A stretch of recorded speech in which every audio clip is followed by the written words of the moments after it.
The third principle of motivation is value development. We believe that people tend to do those things that they believe are relevant and important and significant for them and their success. It's absolutely critical that you teach why every concept is important and relevant to that child. Because if the child sees that that's important for me and my success, then they're going to invest energy into learning that particular concept.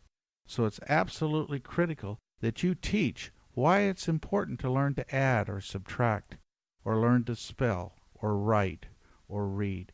Every concept that you teach, you need to think about before, and why it's important for that child to learn it, and to teach that child.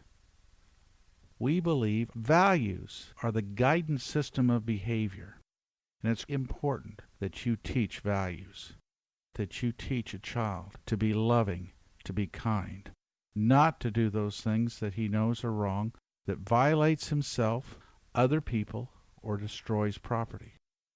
It's critically important that you think through how you want to teach each one of these things.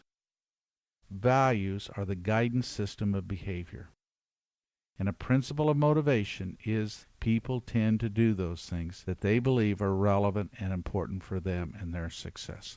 So academically, every concept that's taught must be initiated with a value development input statement, so the child knows why he ought to be learning it and why it's relevant for him and his success. Now in the Kirkwood program, before every new concept is introduced, I come on the computer and talk to the child about the relevance and the importance of learning that concept. And during the multiple exercises that the child has, on many of those exercises, I will talk about other relevant values in terms of spiritual growth and development, of loving and respecting and being aware of all of the hard work that parents do in showing love for that child. We talk about interpersonal relationships. We talk about care for the environment, values that he needs to live by. It's absolutely critical that we teach those things, and we teach it in a loving and supportive environment. This is the most important thing that you can do, that you meet the nurturance needs of the child, that you create a loving and warm environment for learning to take place. Because learning will not take place if there's a hostile, cold, a drab environment. It's incumbent upon you as a teacher to actively think about how you're going to create an environment that child can learn in. Also embedded in many aspects of the program, we will have inspirational quotes from prominent spiritual leaders, Mother Teresa, Martin Luther King, Billy Graham, and political leaders, George Washington, Abraham Lincoln, JFK, people with wisdom that can share and minister into the life of that child, values taught by significant other people.